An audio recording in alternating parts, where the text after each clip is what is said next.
Queridos irmãos e amigos, nós estamos concluindo hoje o nosso congresso aqui no canal Lambert, de 1888 a Canaã Celestial.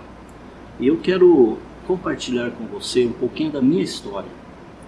Como foi que eu tive contato com essa mensagem e o que ela representou na minha vida. Talvez isso de alguma forma possa te ajudar também nas suas pesquisas, nas suas descobertas. Eu sou adventista praticamente de berço. Quando meus pais se converteram, eu era criança, e de forma que eu cresci num lar adventista. Eu me lembro que, aliás, eu não tenho lembrança de que meu pai ou minha mãe me cobravam de que a gente deveria estudar a lição, ler a Bíblia, mas olhando o exemplo do meu pai, eu nunca deixei de estudar a lição da escola sabatina um dia sequer. Nunca deixei de ler a Bíblia também. Eu li a Bíblia toda 53 vezes. Meu pai teve um ano que ele chegou a ler a Bíblia 3 vezes. Mas de alguma forma, assim, irmãos, durante a minha trajetória, eu me sentia assim, inconformado com a minha condição espiritual e a condição da minha amada igreja. Algo parecia dizer dentro de mim que alguma coisa não estava certo. Especialmente quando eu lia Meditações Matinais de Ellen White, ou então Testemunhos para a Igreja, e eu ficava pensando assim, mas se Ellen White vivesse hoje, parece que o padrão era muito elevado, hoje as coisas são diferentes, e esse inconformismo ele foi crescendo dentro de mim. Nos últimos 4 a 5 anos, algumas inquietações, algumas questões, algumas perguntas afloraram muito forte na minha mente. Por que Jesus não voltou ainda? Eu cresci ouvindo dizer que Jesus está voltando. Será que nós estamos retardando a volta de Jesus? É possível abreviá-la? Por que precisa demorar tanto tempo assim por juízo investigativo? Quase 180 anos? Cadê a chuva serôdia? Eu estou preparado para a volta de Jesus? O que é estar preparado? E essas inquietações, esses questionamentos, eles foram ficando de uma forma assim muito intensa na minha mente. No ano de 2019, mês de julho mais ou menos, de uma forma muito inusitada, o Senhor me impressionou a fazer um estudo, a procurar pesquisar a minha história como adventista, a história da igreja adventista, o zelo que nós tínhamos e que não temos mais, alguns entendimentos doutrinários que defendíamos e não defendemos mais, e o que isso pode estar influenciando para a demora da volta de Jesus. A partir do momento que eu comecei a fazer minhas pesquisas, o Senhor despertou em mim um desejo muito intenso de pesquisar. Irmãos, eu li muito, mas eu li muito. Aqui estão as principais fontes da minha pesquisa. Eu nunca li tanto na minha vida como de julho de 2019 até hoje. Eu leio no avião, eu leio no ônibus, eu leio à noite, de manhã, retalhos de tempo no meu trabalho, no banheiro. E eu quero partilhar com vocês alguns dos livros que serviram de base para a minha pesquisa. O primeiro deles foi esse aqui, Tocado por Nossos Sentimentos, de Jean Zerker. O autor, ele mostra nesse livro a natureza humana de Cristo, a compreensão que os reformadores tinham, desde os discípulos, o tempo bíblico, os reformadores, os pioneiros, nossos pioneiros. E por que nós fomos mudando a nossa compreensão e o que isso representou no desenvolvimento da nossa maneira de viver o Adventismo. Segundo, esse livro aqui, irmãos, eu li 2 vezes, ok? Por que Jesus ainda não voltou? de Herbert Douglass. Esse livro eu li 3 vezes. O autor procura mostrar que para que Cristo volte é preciso que haja uma seara madura, é preciso que haja os seus filhos reproduzam o caráter de Cristo para que ele possa realmente voltar. Outro livro foi esse daqui, Face a Face com o Verdadeiro Evangelho, de Dennis Priebe. Irmãos, esse livrinho aqui eu li 5 vezes. 5 vezes. Esse livrinho mostra que existem 2 tipos de evangelho no seio do Adventismo. Existe um tipo de evangelho que é um evangelho que tem poder, um evangelho que transforma. E existe um outro tipo de evangelho que é um evangelho, digamos assim, da graça barata. Está tudo certo, essa questão de perfeição de caráter. Quando Cristo voltar, ele vai resolver isso para nós. Uma bifurcação na estrada. Esse livro aqui eu li 3 vezes, irmãos. É de Herbert Douglass. Esse livro foi escrito por ocasião dos 50 anos. Houve um encontro nos Estados Unidos por ocasião dos 50 anos da publicação do livro Questões sobre Doutrinas. E Herbert Douglass, ele havia sido uma testemunha ocular de quando o livro foi editado e foi publicado, e o papel dele nesse encontro era dizer, explicar o que aconteceu, como aconteceu e por que aconteceu. E ele mostra claramente o que foi que aconteceu no ano, especialmente o ano de 1957, quando a igreja, de alguma forma, para não ser considerada uma seita, houve um certo namoro com os evangélicos. E aí esse livro foi publicado e esse livro foi um verdadeiro divisor de águas. A partir dali houve realmente uma bifurcação dentro do conhecimento e do adventismo. Cartas às Igrejas de Milton Andreasen. Eu li 3 vezes essa apostila. Pastor Milton Andreasen, ele foi um dos mais renomados teólogos que no ano de 1955 a 1960 mais lutou para que o Questões sobre Doutrina não fosse publicado da maneira com que estava sendo. Muito bem, eu preciso fazer uma pequena pausa aqui. Quando eu pesquisei todos esses livros, começou a descortinar para mim, eu comecei a perceber, comecei a encontrar respostas para algumas das minhas indagações. Mas de alguma forma eu tive algumas conclusões um tanto precipitadas. A primeira coisa, eu tive um sentimento de culpa muito grande da minha conduta como um adventista durante mais de 60 anos na igreja. A minha conduta como filho, como pai, como esposo, como líder da igreja. Também tive sentimento de culpa por eu não haver entendido verdades tão simples, tão claras na Bíblia, no Espírito de Profecia, e por haver ensinado também a outros de forma errônea. Eu convivi com alguns sentimentos de revolta, encontrei alguns culpados, mas eu percebi que não estava certo, alguma coisa estava errada, até que no ano passado, 2020, o Senhor me impressionou assim de uma forma muito intensa para eu pesquisar 1888. O que aconteceu em Minneapolis? Que mensagem era essa que Ellen White declara?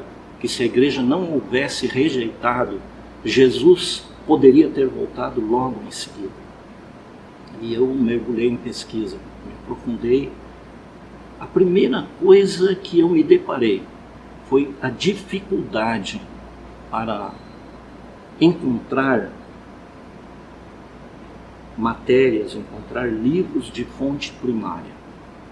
Na verdade, o que nós temos à nossa disposição, nós temos fontes secundárias. A gente vê muitos artigos em nossas revistas, alguns livros de historiadores e teólogos modernos. E o que me impressiona é que todos eles insistem em dizer que a mensagem não foi rejeitada, que a mensagem da justificação pela fé era a mesma mensagem dos reformadores. E também todos eles insistem em denegrir a imagem dos mensageiros, pastor Jones e pastor Wegner. Mas quando eu me deparei com as fontes primárias, à medida que eu fui lendo, eu percebi que isso não é verdade, irmãos. Isso me incomodou muito.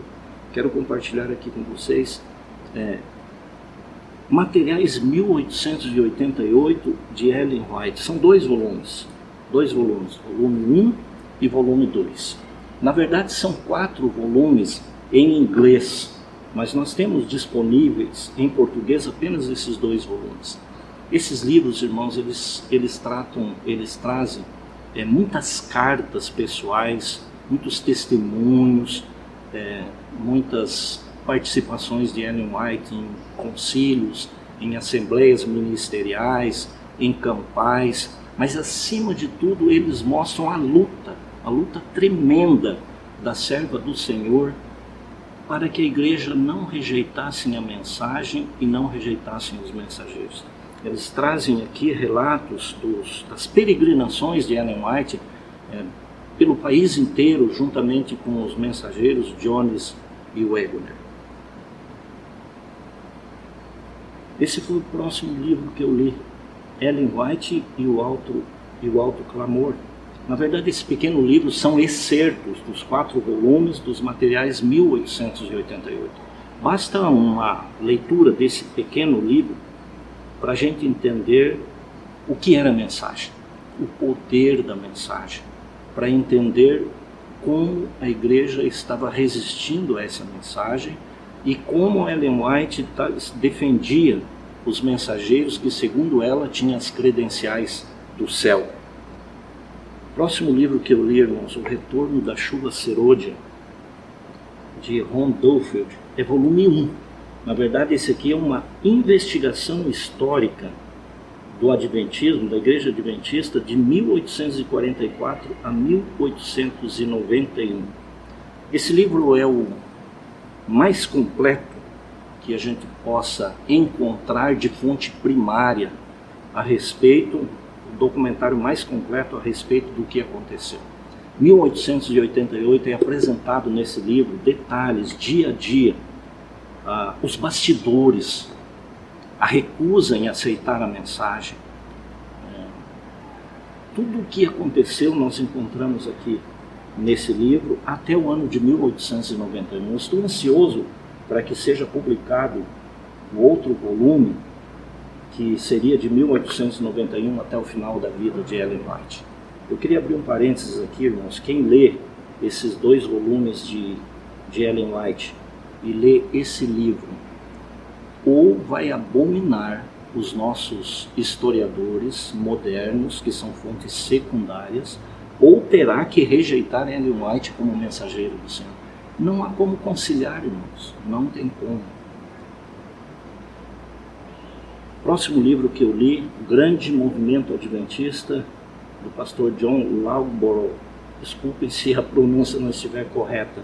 Esse irmão John, o pastor John, ele conviveu com Ellen White por 53 anos e ele esteve presente em cerca de 50 visões que ela teve. Um livro extraordinário que mostra a mão de Deus dirigindo o movimento adventista. A mensagem do terceiro anjo, do pastor Jones. Aqui são 24 sermões na íntegra que o pastor Jones apresentou na Assembleia da Conferência Geral de 1893. Irmãos, quem lê esses sermões do pastor Jones não tem como não entender, não perceber que nós não estamos pregando essa mensagem e muito menos vivendo o poder da mensagem da justificação pela fé e da justiça de Cristo. Estudos sobre a fé. Esse livro é do pastor Jones e do pastor Wegner. Eu nunca imaginei que houvesse um livro tão esclarecedor a respeito da fé, como desenvolver a fé e como alicerçar essa fé em Cristo Jesus, a fim de que a justiça de Cristo se manifeste na nossa vida. Cristo e sua justiça, do pastor Wegner. Esse livro mostra que Cristo é o único justo e que a sua justiça, que ele viveu uma vida de inteira dependência de Deus, ele nunca cometeu pecado e que esta justiça de Cristo está disponível para mim e para você através da fé. O caminho consagrado da perfeição cristã, do pastor Jones. O pastor Jones, nesse pequeno livro, ele esclarece que como Cristo despiu-se da divindade para assumir a humanidade igualzinho a você e a mim. E como ele venceu no meu lugar, no seu lugar, e como ele pode vencer em mim e em você. Muito extraordinário esse livro. No Poder do Espírito, do professor William Prescott. Aqui são sermões que o professor Prescott pregou na Austrália. Esses sermões eles foram muito elogiados por Ellen White. E você percebe nitidamente nesses sermões, de uma maneira assim muito simples, como ele explica o que é justificação pela fé e santificação pela fé. Que farei para herdar a vida eterna, de Margaret Davis. Esse livro é interessante. Margaret Davis é de uma tradicional família adventista, esposa de um eminente pastor nosso, missionário. Um dia ela foi deparada numa reunião em família com a pergunta: o que é justificação pela fé? E ela simplesmente respondeu: eu não sei. E depois disso ela se debruçou a estudar sobre o assunto e ela descobriu o que é viver pela fé. Então, usando simplesmente a Bíblia e o espírito de profecia, a autora mostra o que é viver realmente pela fé. 1888, Reexaminar. Esse livro aqui é o tema do nosso congresso. Impressionante, irmãos. Aliás, se você não assistiu todos os temas, eu te aconselho a assistir a todos eles. Interessante, irmãos, aqui nesse livro, olha o que o autor diz. Quando a verdade é recusada, o erro se precipita para preencher o vácuo. Esse livro é um convite para você e eu reexaminarmos o que aconteceu em 1888. Para que você e eu entendamos a verdadeira mensagem da justificação pela fé no contexto da purificação do santuário. Para que você e eu entendamos por que nós rejeitamos e a necessidade de nos arrependermos individualmente como igreja, sem culpar quem quer que seja, e nos voltemos a esses temas tão importantes para entendermos o poder da mensagem da justificação pela fé. E por último, anunciando o alto clamor, Campbell Schofield. Esse livro aqui, irmãos, é um verdadeiro atalho. Se você não quiser fazer todas as pesquisas, ler todos esses livros, vale dizer que alguns deles eu li 3, 4, 5 vezes.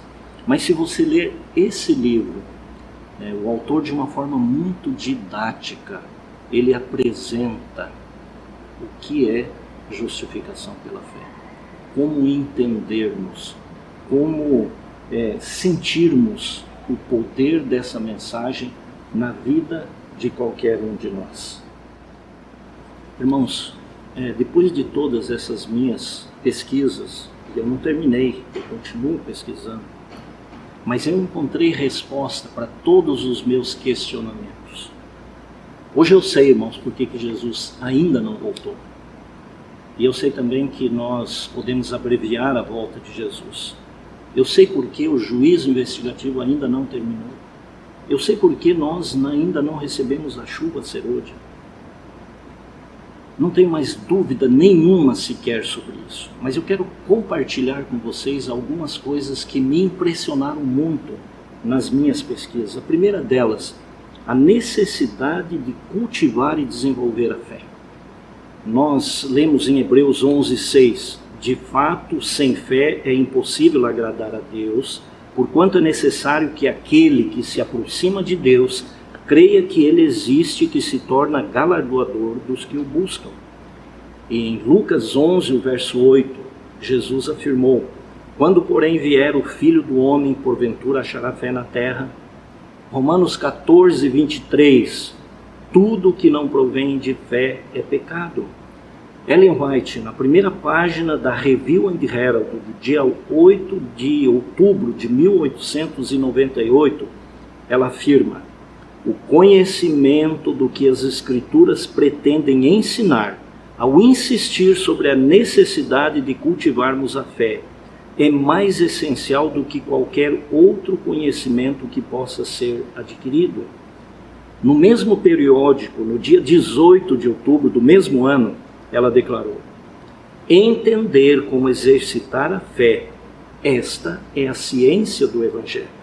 E o pastor Jones, no seu livro Estudos sobre Fé, na página 34, ele diz assim: a ciência do Evangelho é a ciência das ciências. Quem não colocaria em ação máxima todos os nervos a fim de compreendê-la?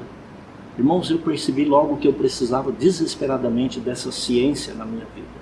E eu confesso que eu precisei dar uma formatada na minha mente, nos meus conhecimentos. Eu percebi que eu sabia alguma coisa de teoria de fé, mas eu não conhecia na essência. Eu não sabia o que era realmente justificação pela fé.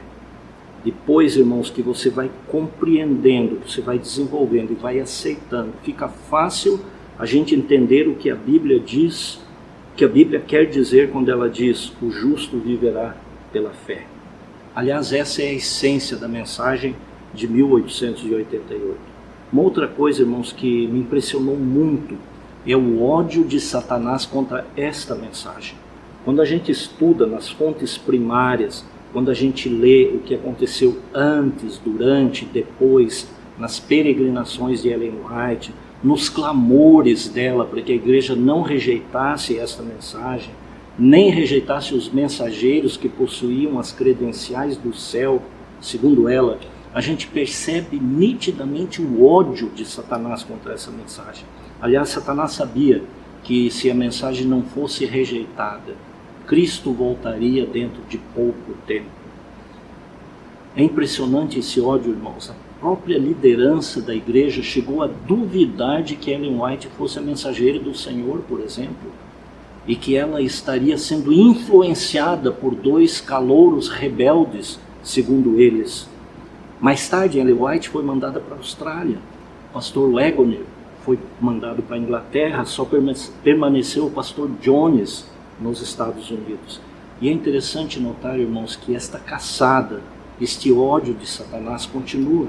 Quando você lê qualquer coisa a respeito de 1888, que não seja nas fontes primárias, você lê fontes secundárias. E eu menciono aqui o historiador George Knight. Nós percebemos, irmãos, que insistem em afirmar que a mensagem não foi rejeitada, que a mensagem da justificação era a mesma mensagem dos reformadores, e insistem em denegrir a imagem dos mensageiros. Outra coisa que a gente percebe o ódio de Satanás: as fontes primárias não estão disponíveis para nós. Por exemplo, os 2 volumes dos materiais 1888 disponíveis em português, eles foram publicados por um ministério independente. O Retorno da Chuva Serôdia, que é o mais completo documentário impressionante do que aconteceu antes, durante e depois, os bastidores, a rejeição. Esse livro extraordinário, ele foi publicado pela Editora dos Pioneiros, mas estranhamente ele saiu do site. Para adquirir esse livro eu precisei fazer uma ligação para solicitá-lo, porque ele não se encontra mais no site e a edição está esgotada e só serão encontrados com aqueles que os adquiriram. Outra coisa que chama muita atenção, irmãos, é o poder dessa mensagem. Eu quero ler para vocês 2 citações de Ellen White sobre o poder dessa mensagem. A primeira delas está em Materiais 1888, páginas 1814 e 1815. Ela diz assim: o Senhor levantou o irmão Jones e o irmão Waggoner para proclamar uma mensagem ao mundo a fim de preparar um povo para permanecer em pé no dia de Deus. O mundo padece com a necessidade de lhes vir luz adicional dos princípios de pureza, humildade, fé e da justiça de Cristo. Este é o poder de Deus para a salvação de todo aquele que crê.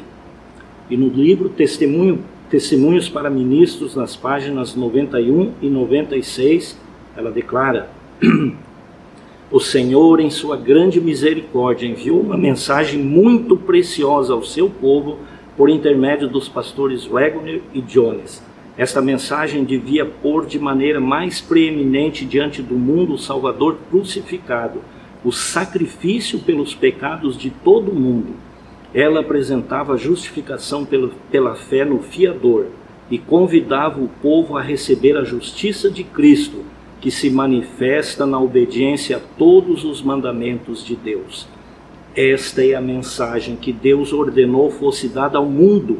É a mensagem do terceiro anjo, que deve ser proclamada com alto clamor e acompanhada pelo derramamento de seu Espírito em grande medida. Sabe, irmãos, você e eu precisamos desesperadamente desta mensagem e do seu poder. Outra coisa que chama atenção é o perigo de rejeitar essa mensagem. Ellen White, falando sobre aqueles que estavam rejeitando a tão preciosa mensagem, ela advertiu no livro Testemunho para Ministros, na página 87. Se vocês rejeitarem os mensageiros delegados por Cristo, Jones e Wagner, vocês rejeitam a Cristo. Negligenciem essa grande salvação conservada diante de vocês durante anos. Desprezem essa gloriosa oferta de justificação pelo sangue de Cristo e a santificação pelo poder purificador do Espírito Santo, e não restará mais sacrifício pelos pecados, mas certa expectação horrível de juízo e ardente indignação. Irmãos, esta advertência é muito séria, é muito solene. Outra coisa, irmãos, que me impressiona é o preconceito contra esta mensagem. Qualquer um que se levante para pregá-la, para defendê-la, para falar sobre ela, ele logo é rotulado de perfeccionista, dissidente, perigoso. Exatamente como aconteceu em 1888, não muda nada. E isso me remete ao povo de Israel. Eles rejeitaram tanto a mensagem do reino que acabaram rejeitando o próprio Filho de Deus e o crucificaram. Eu quero ler aqui para vocês uma citação de Ellen White que se encontra numa carta particular dela para Uriah Smith no dia 30 de agosto de 1892. Ela diz assim: o primeiro episódio registrado na história bíblica após a queda foi a perseguição de Abel, e o último evento na profecia bíblica é a perseguição contra os que se recusam a receber a marca da besta. Deveríamos ser o último povo da terra a condescender, no mínimo grau que seja, com o espírito de perseguição contra aqueles que estão levando a mensagem de Deus ao mundo. Esse é o traço mais terrível de dessemelhança com Cristo que se manifestou entre nós desde a reunião de Minneapolis. Em algum momento ele será visto em seu verdadeiro caráter, com toda a carga de infortúnio que tem produzido. Eu quero lançar aqui uma súplica para você. Por favor, não discrimine, não persiga. Ouça as razões e os argumentos, seja bereano, pesquise. E por último, irmãos, a parte mais gratificante de todas as minhas pesquisas, que eu quero compartilhar com vocês, do fundo do meu coração, é o que essa mensagem fez comigo. Com mais de 60 anos de adventismo, eu quero dizer a vocês que eu estava perdido dentro da igreja. Eu não tenho dúvida disso, irmãos, não tenho dúvida disso. Eu fui um dos mais miseráveis pecadores a sofrer de sequidão espiritual junto à fonte da água viva. À medida que eu fui tendo contato, que eu fui entendendo esta mensagem, eu fui percebendo por que o Evangelho são as boas novas, porque o Evangelho tem poder para transformar. E eu pude perceber, irmãos, que esse poder é o mesmo poder da criação, o mesmo poder que disse haja luz e houve luz.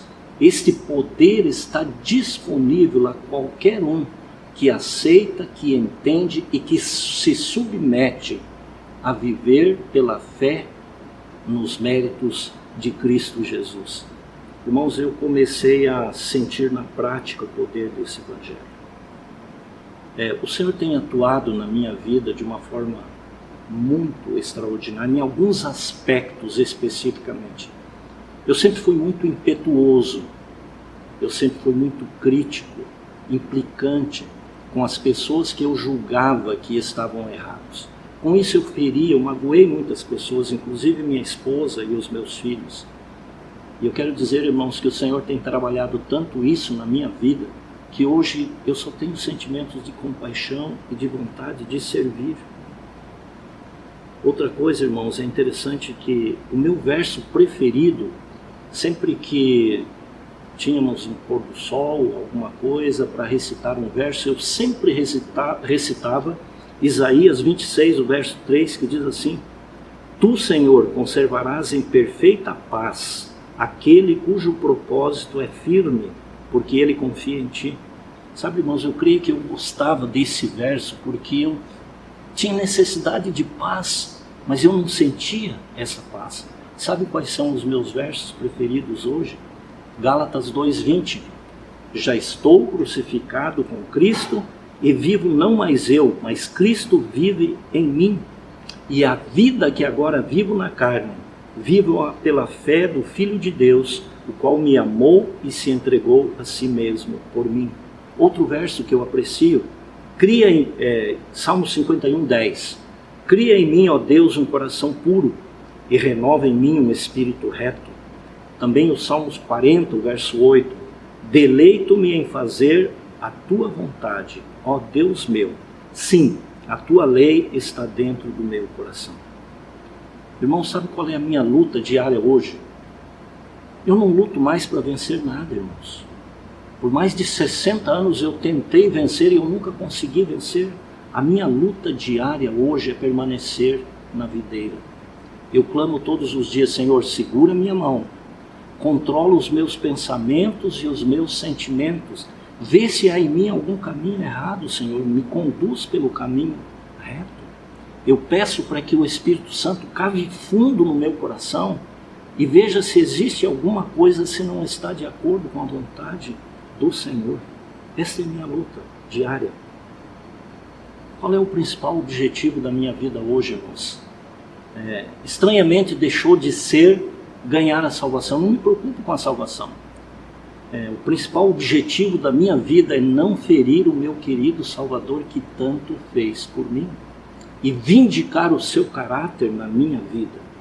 Outra coisa, irmãos, de uma forma assim muito impressionante, as coisas do mundo, o mundo e aquilo que no mundo há, perderam o brilho, sem muito esforço de minha parte.